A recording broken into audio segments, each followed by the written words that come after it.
Two things have always remained the same. The purity of my prayer and the purity in my prayer. Cycle Pure Agarbattis. The purity of prayer. यहाँ का विश्वास है अटूट। सब तकलीफें दूर हुई है, इसलिए मैं यहाँ आता हूँ। और यहाँ का प्रसाद है यहाँ की पहचान।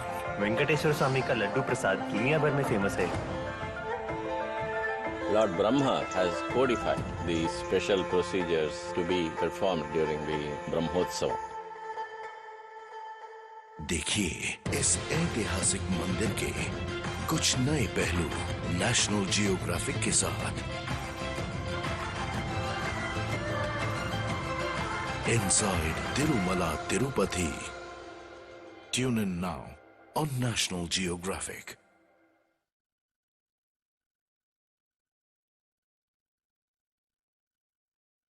ప్రపంచవ్యాప్తంగా అనుసరిస్తున్న అనేక మత విశ్వాసాల్లో హిందూయిజం అత్యంత ప్రాచీన మతంగా పరిగణించబడుతోంది. భారతదేశంలో వేల సంవత్సరాలుగా ఉనికిలో ఉన్న హిందూ మత ప్రభావంతో ఇక్కడ అసంఖ్యాక దేవాలయాలు వెలిశాయి. అయితే దక్షిణ భారతదేశంలో పర్వతాల మీద వెలిసిన ఓ ఆలయం ప్రపంచంలో అత్యంత ఎక్కువ మంది దర్శించే హిందూ ఆధ్యాత్మిక క్షేత్రాల్లో ఒకటిగా విరాజిల్లుతోంది. ఇదొక అద్వితీయ ప్రదేశం. ఇక్కడ దేవుడికి అత్యంత దగ్గరగా ఉన్నట్టుంటుంది. నేషనల్ జియోగ్రాఫిక్ మిమ్మల్ని ఆ దివ్య క్షేత్రానికి తీసుకెళ్లి అక్కడి విశిష్టతలు ప్రత్యేకతలను మీ కళ్లకు కట్టనుంది. ఇక్కడి విశిష్ట సంప్రదాయాలు, కోలాహలంగా సాగే తిరుమల బ్రహ్మోత్సవం. శ్రీ వెంకటేశ్వర స్వామి తిరుమల దేవాలయం చూసొద్దాం రండి.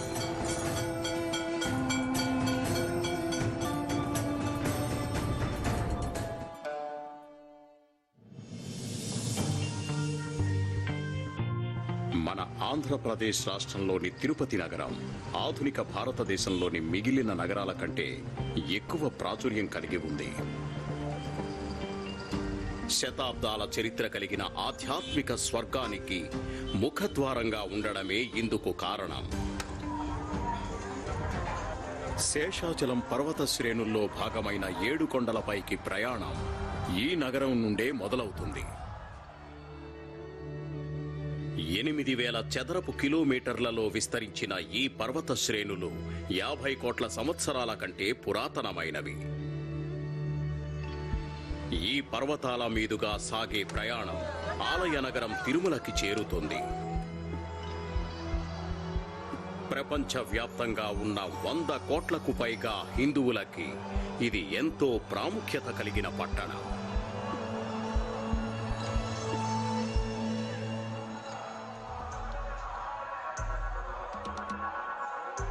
సముద్ర మట్టానికి 2,500 అడుగుల ఎత్తులో ఉన్న తిరుమల ఎక్కువ మంది హిందువులు దర్శించే పుణ్యక్షేత్రాల్లో ఒకటి. రోజూ ఇక్కడికొచ్చే పర్యాటకుల సంఖ్య 60 నుంచి 70,000. విశేష దినాల్లో ఆ సంఖ్య 1,00,000కి చేరుతుంటుంది. తిరుమలకి వచ్చే ప్రతి ఒక్కరూ ఇక్కడ కొలువైన శ్రీ వెంకటేశ్వర స్వామి దర్శనం కోసం తప్పిస్తుంటారు.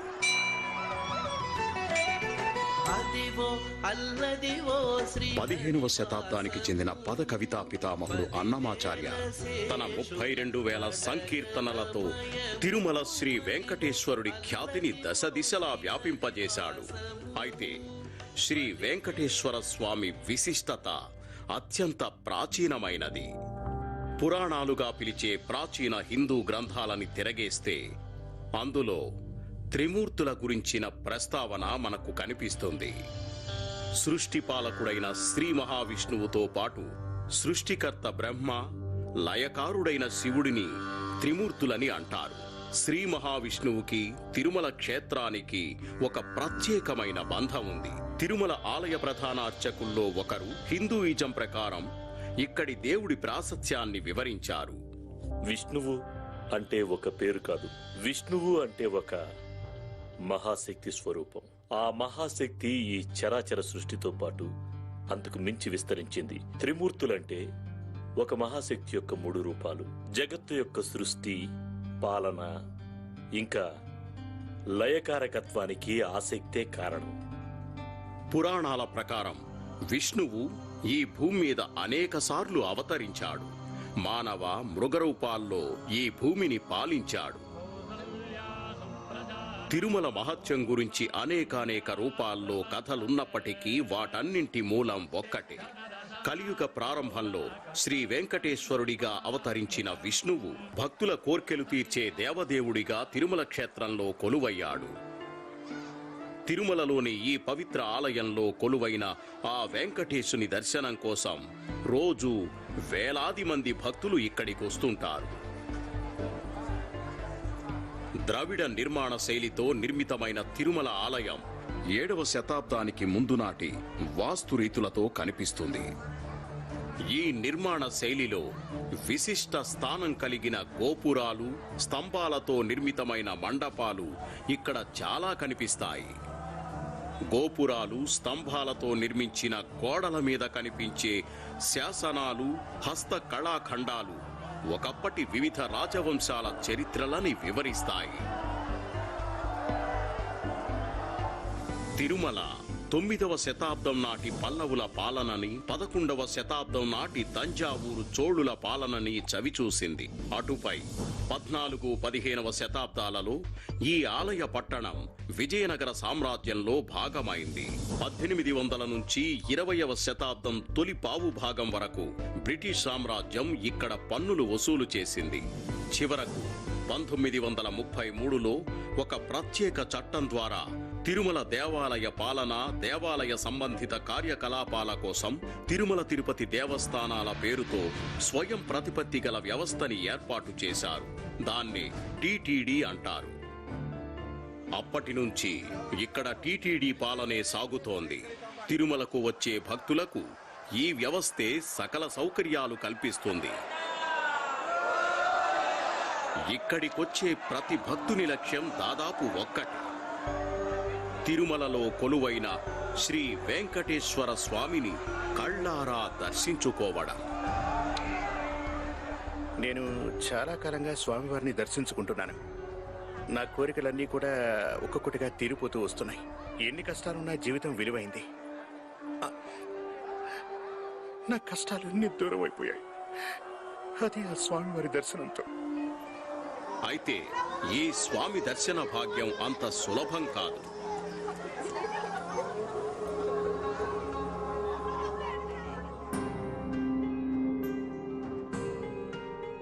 ఇదొక సుదీర్ఘ ప్రయాణం. కొండల దిగువన తిరుపతిలో ఈ ప్రయాణం మొదలవుతుంది.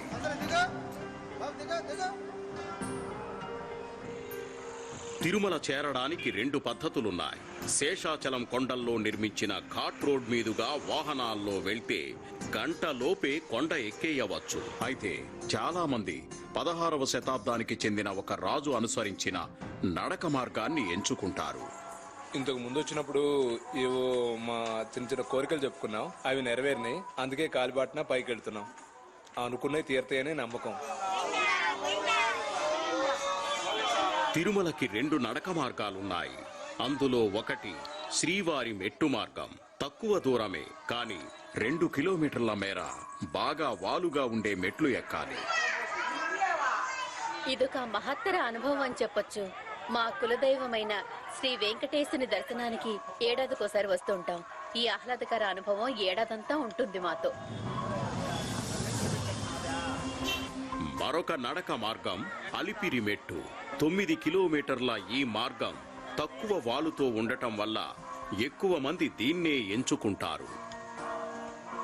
ఈ క్షేత్ర మహత్యం తెలిసి ఇక్కడికి రావాలనుకున్నాను. ఇక్కడి స్వామివారు కోరుకున్న కోరికలు తప్పకుండా నెరవేరుస్తారని చెప్తారు. అందుకే ఇక్కడికి రావాలన్న నా కోరిక ఇన్నాళ్లకు నెరవేరింది.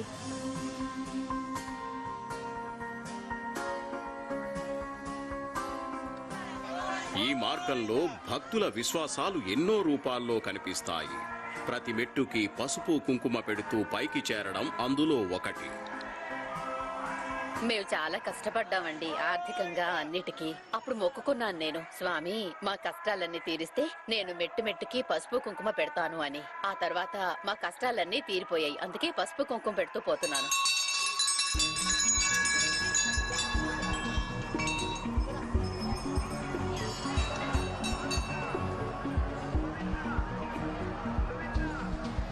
కొంతమంది భక్తులు మొక్కు తీర్చుకోవడానికి ఈ మెట్లన్నీ మోకాళ్ల మీద ఎక్కుతుంటారు.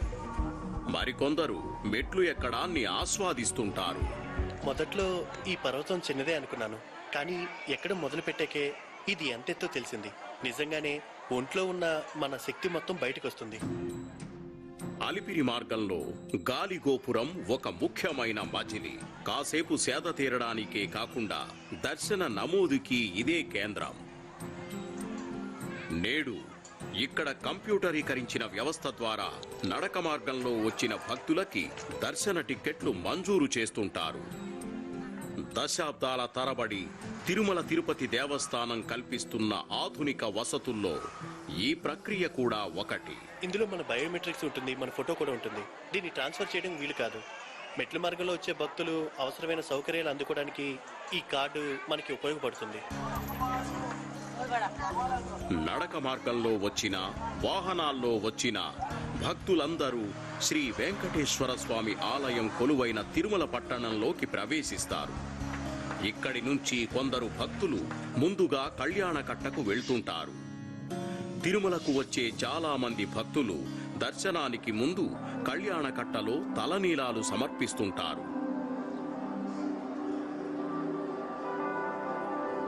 అందుకే గుండులో ఉన్న భక్తులు తిరుమలలో ప్రతిచోటా కనిపిస్తారు. ఆచారంగానే కాకుండా మొక్కు రూపంలోనూ తలనీలాలు సమర్పిస్తుంటారు. మొక్కు అంటే ఇప్పుడు మనం ఏదైనా మన కోరుకున్నప్పుడు మొక్కు ఇస్తామని అనేది సహజం. అది నేనేంటంటే మాకు పాప పుడితే నేను పాపకి కళ్ళేలా ఇస్తానని చెప్పి నేను మొక్కున్నాను. తల వెంట్రుకలని గర్వానికి ప్రతీకగా భావిస్తారు. అందుకే గర్వాన్ని తీసేసి దర్శనానికి వెళ్తున్నామంటూ భక్తులు ఈ ఆచారం పాటిస్తారు. దేవుడు మొక్కు తీర్చామనే తృప్తి, ఆనందం మాకున్నాయి. మాకు చాలు.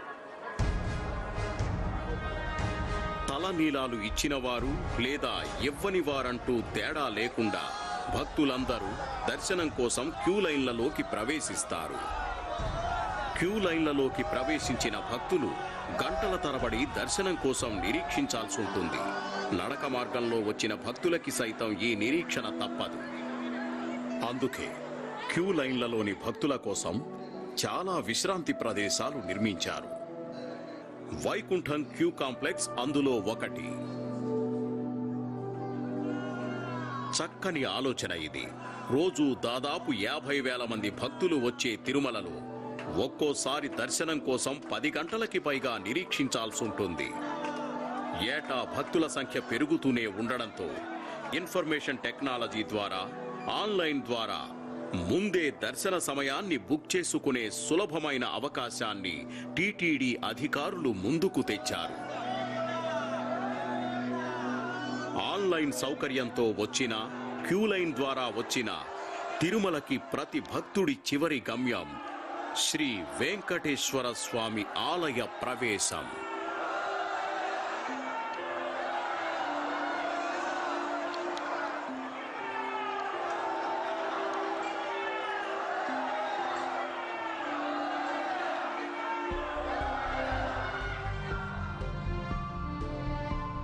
ప్రధాన ఆలయం 2.2 ఎకరాల విస్తీర్ణంలో కొలువై ఉంది.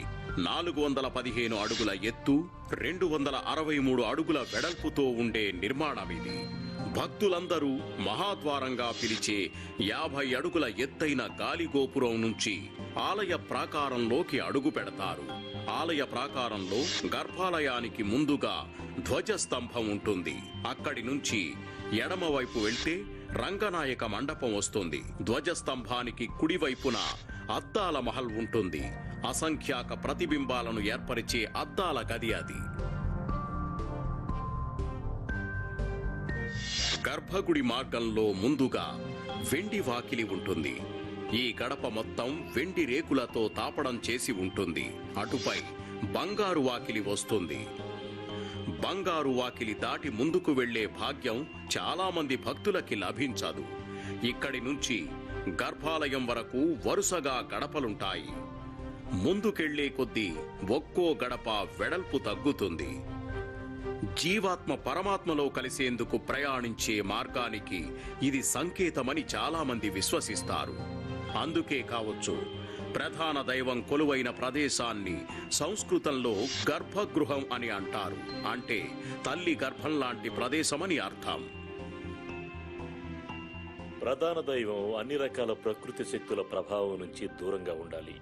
అంటే గాలి, సూర్యకాంతి, వర్షం, ఉరుములకి దూరంగా ఉంటేనే స్వామిలోని మహాశక్తి అలాగే ఉంటుంది. అందుకే గర్భగుడిలోకి అందరికీ ప్రవేశం లేదు. అందుకే అర్చకులు మాత్రమే గర్భాలయంలోకి ప్రవేశిస్తూ ఉంటారు.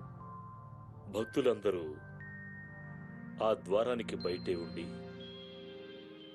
ప్రధాన దైవాన్ని దర్శనం చేసుకోవాలి. వేగంగా ముందుకు సాగే వరుసలో ముందుకెళ్తూ బంగారు వాకిలి నుంచే భక్తులు స్వామిని దర్శించుకోవాలి. భక్తుల అదృష్టం బాగుంటే మరికొన్ని క్షణాలు స్వామిని చూసే భాగ్యం దక్కొచ్చు. అయితే బంగారు వాకిలి దాటి మరింత లోపలికి వెళ్లి గర్భాలయాన్ని మరింత స్పష్టంగా చూసే అవకాశం చాలా కొద్ది మందికి లభిస్తుంటుంది.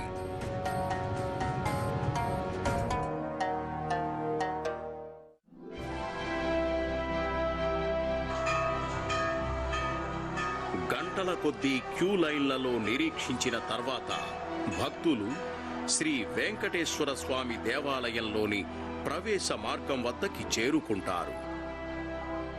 అయితే ఈ ప్రవేశ ద్వారం వద్ద భక్తుల్ని నియంత్రించడం టీటీడీకి ఎప్పుడూ ఒక పెద్ద సవాల్. ఆగమ శాస్త్రాలుగా పేర్కొనే ప్రాచీన గ్రంథాల్లోని నియమ నిబంధనల ప్రకారం ప్రధాన ఆలయ ప్రవేశ మార్గాన్ని విస్తరించే మతపరమైన అనుమతి టీటీడీకి లేదు. అందుకే ప్రధాన ఆలయానికి ఉన్న ఏకైక మార్గం నుంచే భక్తుల ప్రవేశ నిష్క్రమణలు నియంత్రించాలి. ఆగమ శాస్త్రాల ప్రకారమే మేము నడుచుకుంటాం. ఏకైక మార్గానికి ఏ విధమైన మార్పులు చేయడానికి ఆ శాస్త్రాలు ఒప్పుకో. శాస్త్రానుసారమే ఇక్కడ మేము నడుచుకోవడం జరుగుతోంది. కాబట్టి వచ్చిపోయే భక్తుల కోసం మరో మార్గం ఉపయోగించే పరిస్థితి లేదు. ఒకే ఒక మార్గం వల్ల గర్భాలయానికి వెళ్లే భక్తులకి ఆ ప్రదేశంలో తోపులాట తప్పదు. అందుకే లోపలికి పంపేటప్పుడు బయటకొచ్చే వాళ్ళని, బయటకి పంపేటప్పుడు లోపలికొచ్చే వాళ్ళని ఆపేస్తారు. మామూలు రోజుల్లో 1 గంట సమయంలో దాదాపు 4,000 మంది భక్తులు ఈ మార్గంలో దర్శనానికొస్తారు. కాబట్టి మేము 3 నిమిషాల లోపలికి 4 నిమిషాలు బయటకి, 3 నిమిషాల లోపలికి 4 నిమిషాలు బయటకి, అటుపై 3 నిమిషాల లోపలికి 5 నిమిషాలు బయటికి వచ్చే పద్ధతిని పాటిస్తుంటాం.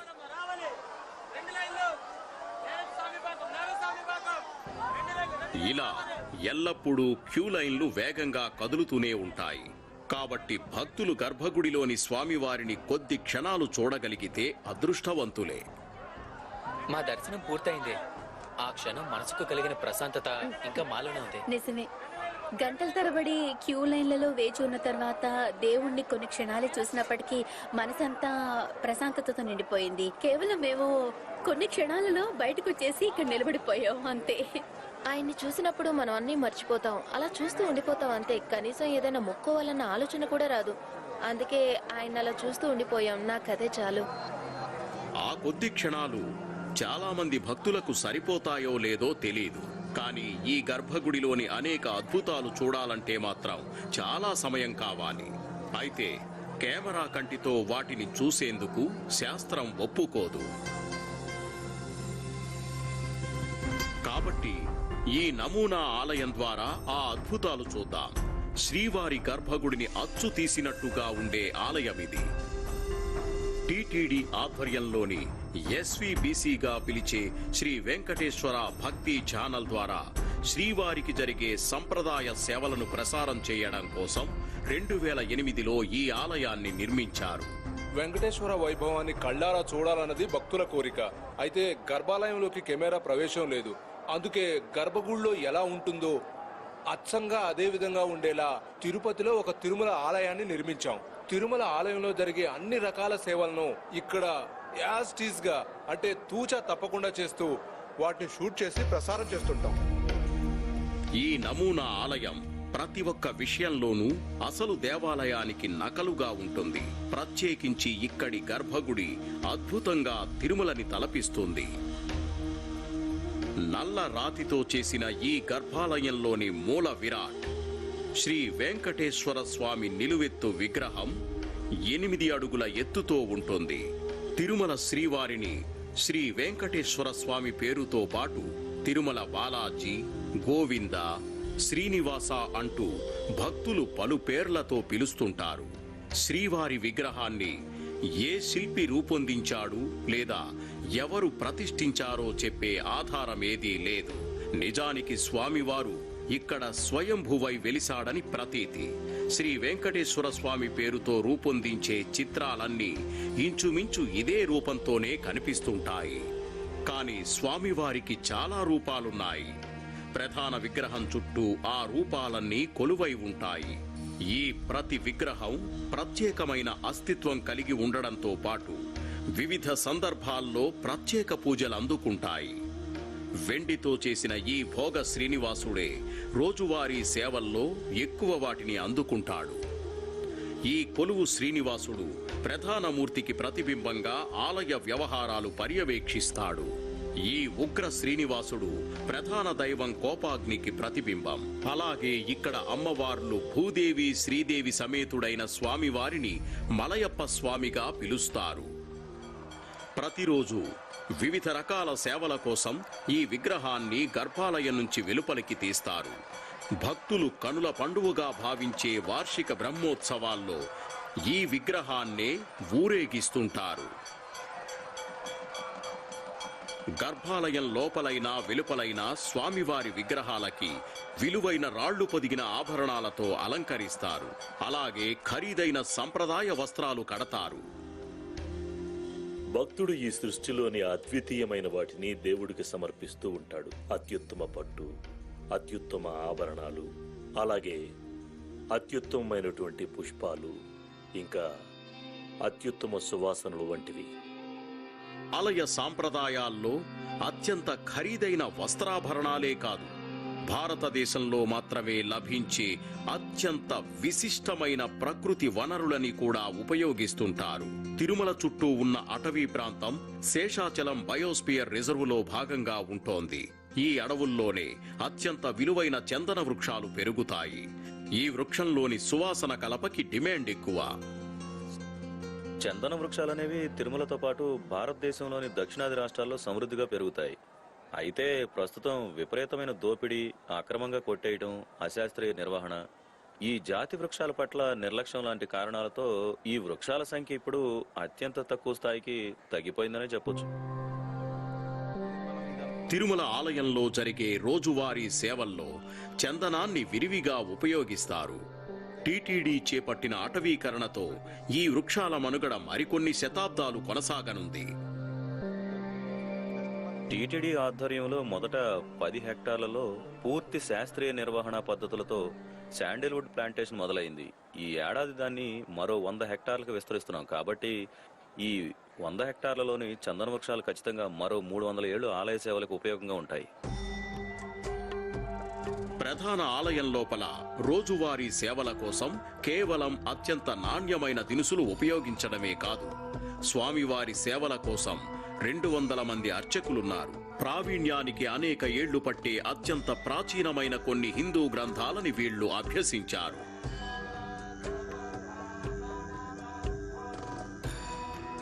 శ్రీ వెంకటేశ్వర స్వామి ఆలయం నుంచి కొన్ని కిలోమీటర్ల దూరంలో శేషాచలం అడవుల్లో ధర్మగిరి కొలువై ఉంది. ఇక్కడే వెంకటేశ్వర వేద విజ్ఞాన పీఠం కొలువై ఉంది. ఈ విద్యా సంస్థ వేదికగా వేదకాలం నాటి విద్యని నేటితరం విద్యార్థులకి బోధిస్తుంటారు.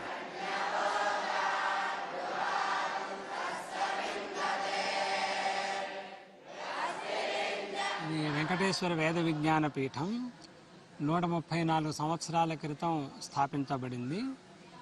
మంచి ఉత్తమమైనటువంటి వేద పండితులని, అలాగే దేవాలయాల్లో చక్కగా అర్చన చేయటానికి సమర్థమైనటువంటి అర్చకులని, అలాగే ప్రపంచంలో ఉండే వారందరికీ కూడా పౌరోహిత్యం చేయటానికి చక్కటి పురోహితుల్ని తయారు చేయటానికి ఈ వేద విజ్ఞాన పీఠం తిరుమల తిరుపతి దేవస్థానం ద్వారా కొనసాగుతోంది.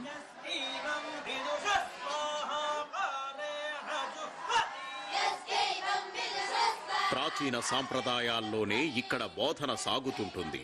వేల సంవత్సరాల నాటి గ్రంథాలని ఇక్కడి విద్యార్థులు వల్లెవేస్తుంటారు. వైఖానస ఆగమ శాస్త్రాల్లో పేర్కొన్న ప్రకారం శ్రీ వెంకటేశ్వర స్వామి ఆలయంలో కైంకర్యాలు నిర్వహించే పద్ధతుల్లో ప్రావీణ్యం సాధిస్తారు. విద్యార్థులు 10 ఏళ్ల కంటే తక్కువ వయసులోనే ఇంటిని ప్రధాన స్రవంతి పాఠశాల వ్యవస్థని వదిలిపెట్టి సంస్కృత రూపంలోని తత్వశాస్త్రం, ఆది భౌతిక శాస్త్రం నేర్చుకోవడానికి ఇక్కడికి చేరుతారు. నేను వైఖానస ఆగమం చదువుతున్నాను. 2వ సంవత్సరం చదువుతున్నాను. ఆ ఇంట్లో అయితే 2-3 ఉంటాం. ఇక్కడైతే 700 మందితో ఉంటున్నాం అంటే చాలా ఆనందంగా ఉంది. ఇక్కడైతే ఒక క్రియాధర్మం అంతా ఉంటుంది. దానివల్ల ఇక్కడ యాక్టివిటీస్ అంతా బాగుంటుంది కాబట్టి చేస్తాం.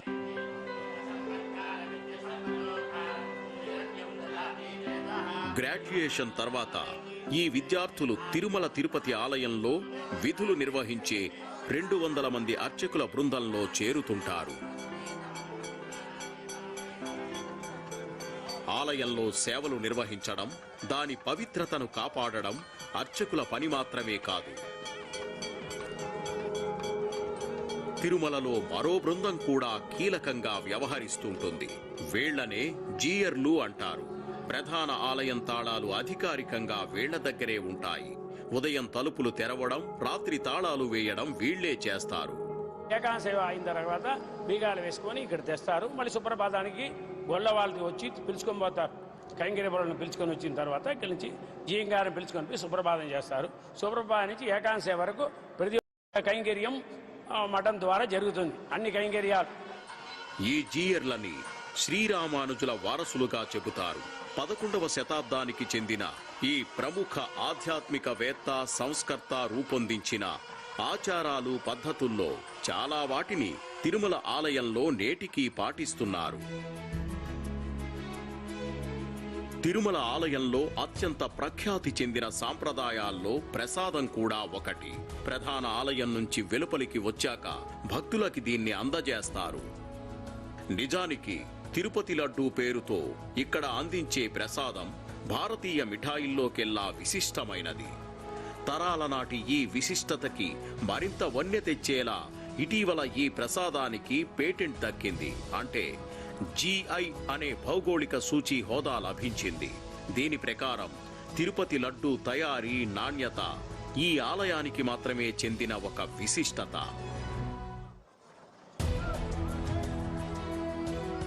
ఈ లడ్డూకి ఇంత ప్రత్యేకత ఎందుకొచ్చింది? ఆధునిక సాంకేతికతని, ప్రాచీన పాకశాస్త్ర సంప్రదాయాన్ని జోడించి ఈ ప్రసాదాన్ని తయారు చేయడమే బహుశా అందుకు కారణం కావచ్చు.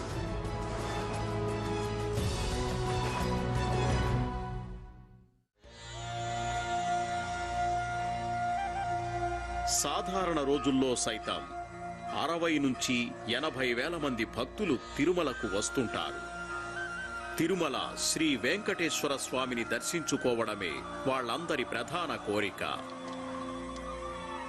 తిరుమలకి వచ్చే భక్తులు స్వామివారి దర్శనం మొదలుకొని తిరుపతి లడ్డూ ప్రసాదం వరకు ఇక్కడ విశిష్ట అనుభవాలని ఆస్వాదించాలని కోరుకుంటారు.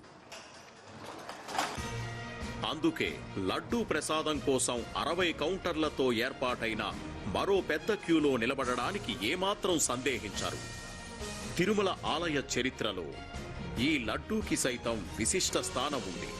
స్వామికి నివేదించే రోజువారీ నైవేద్యంలో లడ్డూది కీలక స్థానం. చేతితో ముద్దలాగా చేసే లడ్డూ తయారీ కోసం శనగపిండి, చక్కెర, నెయ్యి ప్రధానంగా ఉపయోగిస్తుంటారు. అలాగే ఏలకుల వంటి సుగంధ ద్రవ్యాలు, జీడిపప్పు, ఎండు ద్రాక్ష లాంటి ఎండు ఫలాలు కూడా జోడిస్తారు. లడ్డూ తయారీ కోసం తరాలుగా ఇక్కడ ప్రధాన ఆలయంలో భాగమైన పోటు అనే వంటశాలనే ఉపయోగిస్తూ వచ్చారు. అయితే 2006లో లడ్డూ తయారీ కోసం ప్రధాన ఆలయానికి వెలుపల యాంత్రీకరించిన వంటశాల కూడా సిద్ధం చేశారు. ఈ 2 వంటశాలల ద్వారా రోజు 3 లక్షల లడ్డూలు తయారు చేస్తుంటారు. సలసల కాగుతున్న నెయ్యిలోకి జారుడుగా కలిపిన పచ్చి శనగపిండిని రంధ్రాల గరిటెల ద్వారా పోస్తారు. ఘుమఘుమలాడే నేతిలో వేగిన ఆ శనగపిండి బూందీగా మారుతుంది. ఈ బూందీని లడ్డూగా మార్చేందుకు సాంకేతికతని ఉపయోగిస్తారు. బూందీతో నిండిన ట్రేలని ఆటోమేటెడ్ రోప్ వే మీదికి తరలిస్తారు. అటుపై అవి ఒక ఇరుకైన మార్గంలోకి ప్రయాణిస్తాయి. అయితే అటు తర్వాత ప్రదేశాన్ని కెమెరాతో చిత్రీకరించడానికి నిబంధనలు ఒప్పుకోవు. ఈ వంటశాలకి అవతలి వైపున ప్రధాన ఆలయం లోపల 200 మంది బ్రాహ్మణ అర్చకులు ఈ ట్రేలని అందుకుంటారు. తర్వాత వాళ్లు చేతితో లడ్డూలుగా తయారు చేస్తారు. ఈ మాదిరిగా లడ్డు త్రూ అవుట్ వరల్డ్ లో లేదు. ఈ వెంకటేశ్వర స్వామి లడ్డే త్రూ అవుట్ వరల్డ్ లో ఈ లడ్డే అడుగుతారు.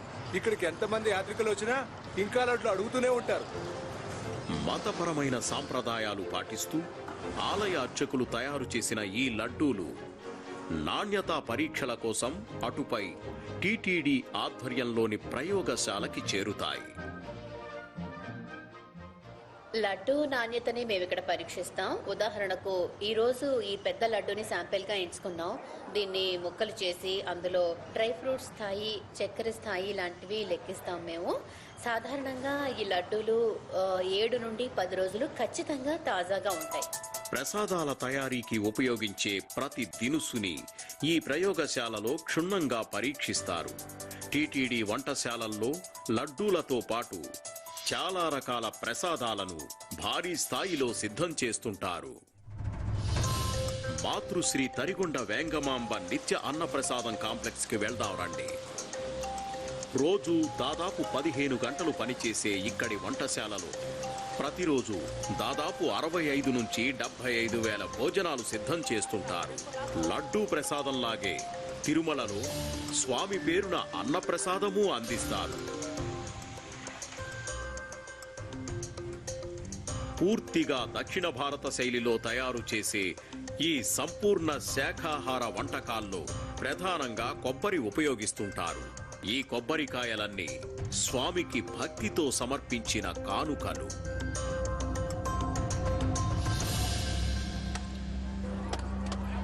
ప్రతిరోజు తిరుమలకి వచ్చే వేలాది మంది భక్తులు శ్రీ వెంకటేశ్వర స్వామికి అనేక ప్రత్యేక కానుకలు చెల్లిస్తుంటారు. ఈ కానుకలు ఆలయ కోశాగారానికి చేరుతుంటాయి. కొన్ని అంచనాల ప్రకారం ఆదాయం పరంగా అత్యంత ధనిక హిందూ దేవాలయాల్లో తిరుమల కూడా ఒకటి. ఖరీదైన సాధారణ కానుకలెన్నో భక్తులు సమర్పిస్తుంటారు. కొబ్బరికాయలు దేవునికి సమర్పించే ముఖ్యమైన కానుక. ప్రధాన ఆలయానికి వెలుపల ఈ కానుక చెల్లిస్తుంటారు. రోజు 1,00,000కి పైగా కొబ్బరికాయలను ఇక్కడ చెల్లిస్తుంటారు. రోజు ఒకసారి కొబ్బరి సేకరణ ఉద్యోగులు ఇక్కడికొచ్చి హుండీ తెరిచి అందులోని కొబ్బరికాయలను బస్తాల్లోకి మారుస్తుంటారు. అటుపై అవి తిరుమల వంటశాలలకి చేరుతాయి. కేవలం కొబ్బరికాయలే కాదు, వంటశాలల్లో ఉపయోగించిన అన్ని రకాల కూరగాయలు సైతం శ్రీ వెంకటేశ్వర స్వామి పేరున కానుకలుగా వస్తుంటాయి. ఇవన్నీ అన్నప్రసాదం రూపంలో చివరకు భక్తులని చేరుతాయి.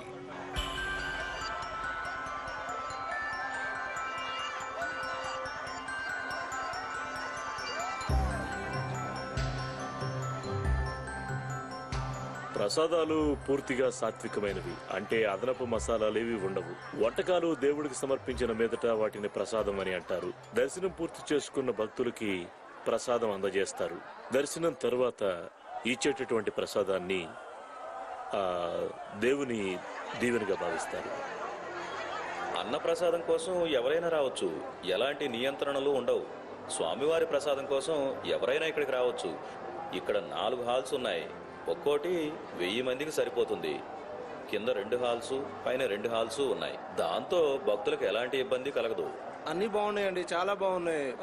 సాంబార్ అన్నం ఒకటి పెట్టారు, తర్వాత దద్దోజనం పెట్టారు, ఈ 2 తర్వాత పచ్చడి పెట్టారు. మొత్తం 3 ఐటమ్స్ కూడా చాలా బాగున్నాయండి. ఇంటి భోజనం చేసినట్టుంది.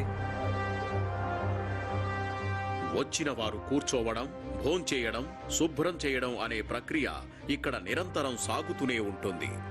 తిరుమలలో వేలాది మంది భక్తులు వస్తున్నా సరే వాళ్ల అవసరాలు తీర్చే ప్రక్రియ ఏ అంతరాయం లేకుండా సాఫీగా సాగిపోతుంటుంది. సాధారణ రోజుల్లో ఇక్కడికి 65 నుంచి 75 వేల మంది వస్తుంటారు.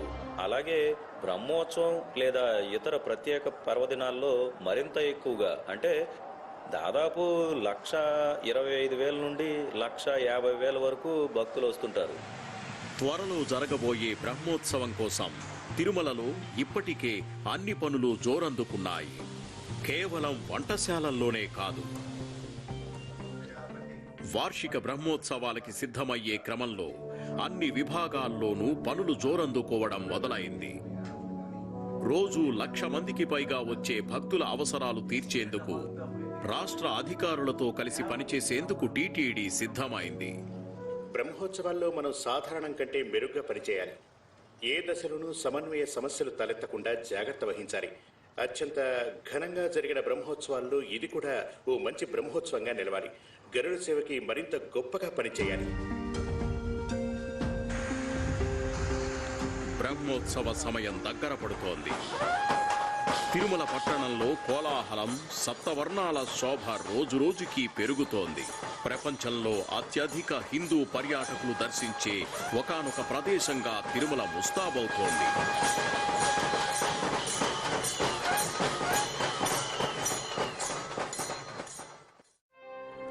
తిరుమల కొండ మీద 9 రోజుల పాటు అంగరంగ వైభవంగా సాగే బ్రహ్మోత్సవాలని చూసేందుకు రోజు 1,00,000 మందికి పైగా భక్తులు వస్తూ ఉంటారు.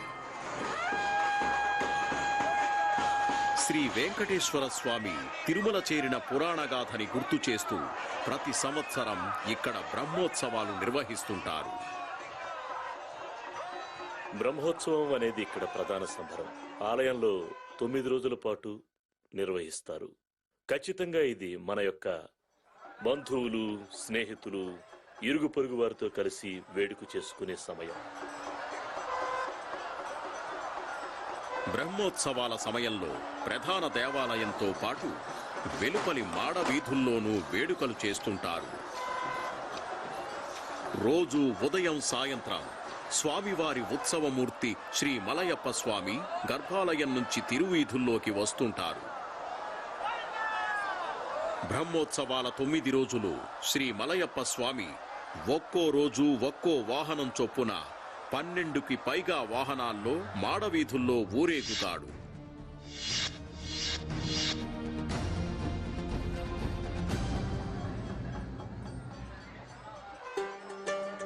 తిరుమల అంతటా పండుగ శోభ అందుకుంది. భారతదేశంతో పాటు విదేశాల నుంచి ప్రత్యేక కానుకలు వచ్చి చేరాయి. పొరుగు రాష్ట్రం నుంచి ఊరేగింపు గొడుగులు వచ్చేశాయి. ప్రపంచం నలుమూలల నుంచి విభిన్న పుష్పాలు స్వామి చెంతకి చేరాయి. తిరుమల బ్రహ్మోత్సవాలకి 3 months ముందుగానే వాళ్ళకి ఇంటిమేషన్ ఇస్తాం. అది ఒక లెటర్ రూపంలో పంపిస్తాం. ఇలా బ్రహ్మోత్సవాలు ఉంటాయి, ఈ డేట్ లో పూలు పంపించండి అని. మనకు ఎక్కువగా బ్యాంకాకు, సింగపూరు, ఈవెన్ అమెరికా నుండి కూడా వస్తాయి. సాధారణ రోజుల్లో తిరుమలలో స్వామివారి సేవల కోసం రోజు 100 నుంచి 200 కిలోల పుష్పాలు వినియోగిస్తుంటారు. బ్రహ్మోత్సవ సమయంలో ఆ సంఖ్య మరింత పెరుగుతుంది. మనకి బ్రహ్మోత్సవాల సందర్భంగా స్వామివారికి అలంకరణ కోసం సుమారు 30 నుంచి 36 టన్నుల వివిధ రకాల పుష్పాలను వినియోగిస్తాము. ఉదయం జరిగే వాహన సేవకి, సాయంత్రం జరిగే ఊంజళ్ల సేవకి, రాత్రిపూట జరిగే వాహన సేవలకి అదనంగా 150 నుంచి 200 కేజీల వివిధ రకాల పుష్పాలను వినియోగిస్తాం. ఈ పుష్పాల్లో ఎక్కువ భాగం వాహనాల అలంకరణకి వినియోగిస్తారు. ఈ వాహన సేవలు చూసేందుకు భక్తులు భారీగా వస్తుంటారు. ఉత్సవాల రోజైనా సాధారణ రోజైనా తిరుమలలో ప్రతిరోజు వేలాది మంది భక్తుల అవసరాలు తీర్చడం పరిపాలనాపరమైన అతిపెద్ద సవాలు. ఆ సవాలును ఎదుర్కోవడానికి వేలాది మంది శ్రీవారి సేవకులు సిద్ధంగా ఉంటారు. తిరుమలలో ప్రతి చోట శ్రీవారి సేవకులు కనిపిస్తారు. భుజాల మీద ప్రత్యేక వస్త్రంతో కనిపించే ఈ సేవకులు భక్తులకు మార్గదర్శనం చేయడం, సాయమందించడం చేస్తుంటారు. 2000 సంవత్సరంలో సేవకుల సంఖ్య 198. ప్రస్తుతం ఈ రోజుకైతే 1500 నుండి 2000 మంది వస్తున్నారు. దేశం నలుమూల నుంచి వస్తున్నారు. ప్రత్యేకించి దక్షిణ భారతదేశం నుంచి ఎక్కువ మంది వస్తున్నారు. శ్రీవారి సేవలు చేయాలని ఎప్పటి నుంచో అనుకుంటుంటే ఇప్పుడు అది కూడా బ్రహ్మోత్సవాల్లో ఈ ఆపర్చునిటీ రావడం అనేది చాలా చాలా హ్యాపీగా ఫీల్ అవుతున్నాం. బ్రహ్మోత్సవాల సమయంలో దాదాపు 3000 మంది శ్రీవారి సేవకులు విధులు నిర్వహిస్తుంటారు. బ్రహ్మోత్సవాల సమయంలో భక్తులకి అన్ని సదుపాయాలు కల్పించడంతో పాటు తిరుమల వ్యాప్తంగా కట్టుదిట్టమైన భద్రత కోసం నిఘా వ్యవస్థలు నిరంతరం పనిచేస్తుంటాయి. బ్రహ్మోత్సవాలు సజావుగా సాగేందుకు టీటీడీ సెక్యూరిటీ మరియు విజిలెన్స్ కమిటీ, అలాగే ఆంధ్రప్రదేశ్ రాష్ట్ర పోలీసు శాఖ కలిసి పనిచేస్తుంటాయి. ప్రత్యేకించి వాహన సేవల సమయంలో ఈ విభాగాలు పూర్తి అప్రమత్తంగా ఉంటాయి. కెమెరాలు ఫిక్స్ చేసి ఉంటాయి. పీటీజెడ్ కెమెరాల ద్వారా ప్రతి ప్రదేశాన్ని మానిటర్ చేస్తుంటాం. స్పష్టంగా చెప్పాలంటే వాహనం మండపం నుంచి వాహనం ఎప్పుడు బయలుదేరింది, ఏ సమయంలో ఎక్కడ ఉందనే విషయం మొదలుకొని ఊరేగింపు ముగిసి వాహనం మళ్లీ మండపం చేరేంత వరకు దాన్ని మేము పర్యవేక్షిస్తుంటాం. పోలీస్ డిపార్ట్మెంట్ నుంచి మేము బందోబస్తు కల్పిస్తాం. ఇక్కడ పోలీసులు సేవా దృక్పథంతోనే పనిచేస్తారు. అంటే వృత్తిలో భాగమైన సర్వీస్ కి హ్యూమన్ టచ్ కూడా ఇస్తాం. వెంకటేశ్వర స్వామి దర్శనం కోసం వచ్చే పర్యాటకులకి ఏ ఇబ్బంది కలగకుండా చూడటం మా విధిగా భావిస్తాం. బ్రహ్మోత్సవాల సమయంలో ప్రతిరోజు కొత్త భక్తులు వస్తుంటారు. బ్రహ్మోత్సవాల 5వ రోజున సాయంత్రం జరిగే గరుడ సేవ కోసం భక్తులు భారీ సంఖ్యలో తిరుమల చేరుకుంటారు. ఇక్కడ 7 గంటలకు వచ్చినాము. ఎందుకంటే బయటకు వస్తే ఇక్కడ ప్లేస్ దొరకదు కాబట్టి ఎర్లీగా వచ్చినాము. అయినా కానీ ఇక్కడ జనాలు ఫుల్గా ఉన్నారు. ఎందుకంటే ఈరోజు గరుడోత్సవం, it is very important festival in Tirumala. Garuda Seva కోసం భక్తులు గంటల తరబడి నిరీక్షిస్తుంటారు. అందుకే ఇక్కడి భక్తుల కోసం కూడా టీటీడీ భోజన సదుపాయం కల్పిస్తుంది. తిరుమలలో భక్తులకి ఎలాంటి అసౌకర్యం కలగకూడదన్నది టీటీడీ అభిమతం. 3 లక్షల మందికి మజ్జిగ సిద్ధంగా ఉంది. ఇప్పటికే ఒకసారి 4 మాడ వీధుల్లో సరఫరా చేశాం. దాదాపు 1,75,000 మందికి మజ్జిగ అందించాం. గరుడ సేవను పురస్కరించుకొని వచ్చేటువంటి లక్షలాది మంది భక్తుల కోసం మేము మా సిబ్బందితో పూర్తి సిద్ధంగా ఉన్నాం. కాబట్టి భక్తులకి ఆందోళన అవసరం లేదని మేము చెప్తున్నాం. టీటీడీ ప్రధాన అధికారులు స్వయంగా ఏర్పాట్లు పర్యవేక్షించడంతో పాటు భక్తుల అవసరాలని అడిగి తెలుసుకుంటున్నారు.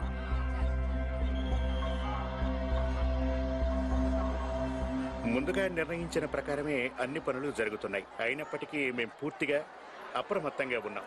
అన్ని పనులు సజావుగా ప్రశాంతంగా సాగేలా పర్యవేక్షిస్తున్నాం. సాయంత్రం కాగానే దేవాలయం చుట్టూ కోలాహలం మరింత ఎక్కువైంది.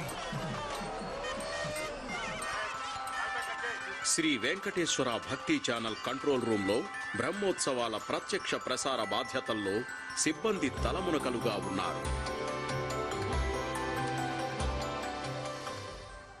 అదే సమయంలో సెక్యూరిటీ కంట్రోల్ రూమ్లలో ప్రతి ఒక్కరూ అప్రమత్తంగా ఉన్నారు. భక్తుల సుదీర్ఘ నిరీక్షణ ఫలించింది.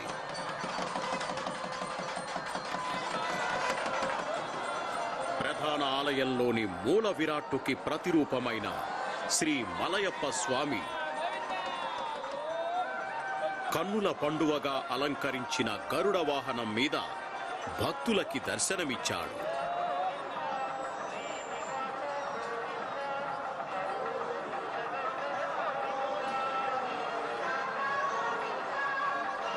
జీయర్లు ముందు నడుస్తుండగా ఉత్సవ శోభ ముందుకి కదిలింది. వేద పాఠశాల నుంచి వచ్చిన విద్యార్థులు ఉత్సవ మార్గం వెంబడి శ్లోకాలు పఠిస్తున్నారు. నా చిన్నప్పటి నుంచి అంటే దాదాపుగా 30 ఏళ్లుగా మేం ప్రతి బ్రహ్మోత్సవానికి తప్పకుండా వస్తూ ఉంటాం. ఇదొక అద్వితీయమైన ప్రదేశం. ఇక్కడ మనం దేవుడికి అత్యంత దగ్గరగా ఉన్నట్టుంటుంది. బ్రహ్మోత్సవంలో మిగిలిన 4 రోజులు ఇదే వైభవం కొనసాగుతుంది. బ్రహ్మోత్సవాల సందర్భంగా ప్రతిరోజు గర్భగుడి నుంచి ఉత్సవమూర్తిని బయటకు తెచ్చి వేర్వేరు వాహనాల మీద ఊరేగిస్తారు. శ్రీ వెంకటేశ్వరుడి పురాణ గాథలో వాహనాలకి విశిష్ట స్థానం ఉంది. అందుకే స్వామివారి రథం లాగేందుకు భక్తులు పోటీ పడుతుంటారు. తిరుమల దేవదేవుడికి జరిగే విశిష్ట సేవలు చూడాలని లక్షల మంది నిరంతరం పరితపిస్తుంటారు. అందుకే శ్రీ వెంకటేశ్వర స్వామి కొలువైన తిరుమలలో లౌకిక ప్రపంచం అలౌకిక ప్రపంచంతో ఏకమై నిరంతర భక్తి ప్రవాహంగా కొనసాగుతోంది.